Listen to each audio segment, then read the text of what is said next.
മറവിടമായ ക്രിസ്തു.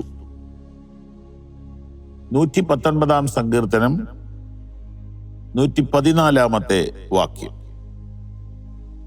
അതിപ്രകാരമാണ്: നീ എൻ്റെ മറവിടവും എൻ്റെ പരിചയമാകുന്നു. തിരുവചനത്തിൽ ഞാൻ പ്രത്യാശ വച്ചിരിക്കുന്നു. അങ്ങെൻ്റെ മറവിടവും എൻ്റെ പരിചയമാകുന്നു. തിരുവചനത്തിൽ ഞാൻ പ്രത്യാശ വച്ചിരിക്കുന്നു. You are my place of safety. You are like A shield that keeps me safe. I have put my hope in your word. ഞാൻ ഇങ്ങനെ അതിനെ വ്യാഖ്യാനിക്കാൻ ആഗ്രഹിക്കുന്നു: ദൈവമേ, നിന്നിലുള്ള ആശ്രയം എനിക്ക് സുരക്ഷിത ബോധം തരുന്നു. നീ എൻ്റെ അഭയമാണ്, നീ എൻ്റെ സങ്കേതമാണ്. അങ്ങയുടെ വചനത്തിൽ ഞാൻ പ്രത്യാശ വച്ചിരിക്കുന്നു. നീ എൻ്റെ മറവിടവും എൻ്റെ പരിചയമാകുന്നു. ഞാൻ തിരുവചനത്തിൽ പ്രത്യാശ വച്ചിരിക്കുന്നു.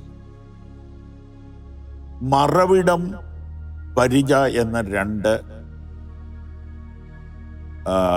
ഉപകരണങ്ങൾ യുദ്ധഭൂമിയിലാണ് ഉപയോഗിക്കുന്നത്. ഷെൽട്ടറുകളുണ്ട്. ചില എയർപോർട്ടുകളിൽ, ചില സ്ഥലങ്ങളിൽ മണൽ ചാക്കുകൾ അടുക്കി വെച്ചിട്ട് അതിനകത്തൊരു ആർമി ഉദ്യോഗസ്ഥൻ നിൽക്കുന്നത് കാണാം. കണ്ടിട്ടുണ്ടോ? ഏതെങ്കിലും ഒരു തീവ്രവാദി ആക്രമണത്തിന്റെ സാധ്യത വന്നാൽ അയാൾക്ക് ദൂരവേ കണ്ട് അതിനെ ചെറുക്കാനും കഴിയണം, സ്വയരക്ഷയും കിട്ടണം. അപ്പൊ ആ മണൽച്ചാക്കിന്റെ മറവിൽ അകത്ത് നിൽക്കുന്നു. പെട്ടെന്ന് അദ്ദേഹം കുനിഞ്ഞാൽ അദ്ദേഹത്തിനിട്ട് ഒരു വെടിയുണ്ട പോലും ഏൽക്കത്തില്ല. അദ്ദേഹത്തിന് ചെറുക്കേണ്ടവരെ ചെറുക്കുകയും ചെയ്യാം, അറ്റാക്ക് ചെയ്യേണ്ടവരെ ചെയ്യാം. ഇവിടെ 3 കാര്യങ്ങൾ വചനത്തിലുണ്ട്: മറവിടം, പരിച, പ്രത്യാശ. മറവിടം എന്ന് പറയുന്നത് ഈ മണൽ ചാക്കാണ്. പരിച എന്ന് പറയുന്നത് അമ്പും വില്ലും ഉപയോഗിച്ച് യുദ്ധം ചെയ്യുന്ന കാലത്ത് ഇടത്തെ കയ്യിൽ പരിച പിടിക്കും. ഒരാളുടെ പൊക്കം വരും, ഏകദേശം വട്ടത്തിലെടുത്തിട്ട് ഉള്ള ഒരു സാധനം. ഭയങ്കര വെയിറ്റ് ആണത്. ആ കാലത്തെ പട്ടാളക്കാര് ഹെൽത്തി അല്ല പറ്റത്തില്ലല്ലോ. ഗോലിയാത്തിന്റെ ഒക്കെ ആയുധങ്ങളുടെ തൂക്കം ബൈബിളിൽ വായിച്ചിട്ടുണ്ടോ? അപ്പോ ഇതിന്റെ ഉപയോഗം തടയുക, അമ്പുകളെ തടയുക, ദുഷ്ടന്റെ തീയമ്പുകളെയൊക്കെയും കെടുക്കാൻ തക്ക വിശ്വാസം എന്ന പരിചയം എടുത്തുകൊണ്ട് നിൽക്കുവിനെന്ന് പറയുന്നത് ആ അർത്ഥത്തിലാണ്. നീ എൻ്റെ മറവിടവും നീ എൻ്റെ പരിചയമാണ്. തിരുവചനം എൻ്റെ പ്രത്യാശയാണ്. തിരുവചനത്തിൽ ഞാൻ പ്രത്യാശ വെച്ചിരിക്കുന്നു. തിരുവചനത്തെ മറ്റൊരു സ്ഥലത്ത് വാളെന്ന് പറഞ്ഞിട്ടുണ്ട്. എഫേസ്യ ലേഖനം 6-ാം അധ്യായത്തിൽ ഒരു സ്പിരിച്വൽ ആർമിയെ കാണും. ആ ആർമി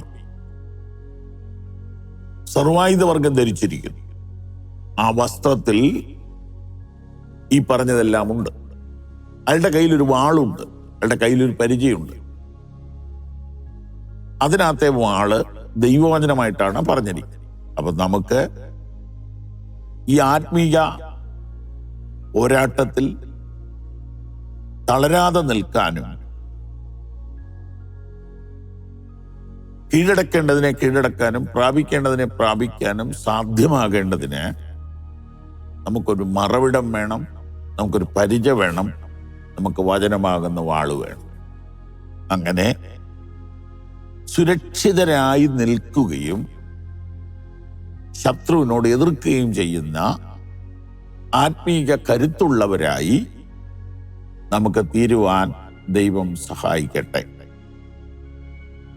ഇവിടെ നോക്കൂ, രണ്ടെണ്ണവും സെൽഫ് പ്രൊട്ടക്ഷൻ ഉള്ളതാണ്. മറവിടവും പരിചയം. വാള് മാത്രമേ ആക്രമിക്കാനുള്ളൂ. അതുകൊണ്ട് സെൽഫ് പ്രൊട്ടക്ഷൻ ആത്മീയ ജീവിതത്തിൽ വളരെ പ്രധാനമാണ്. ദൈവം അനുഗ്രഹിക്കട്ടെ. ഈ സന്ദേശങ്ങൾ നിങ്ങൾക്ക് തുടർച്ചയായി ലഭിക്കുവാൻ പവർ വിഷൻ ടിവിയുടെ സാമൂഹിക മാധ്യമങ്ങൾ സന്ദർശിക്കുക.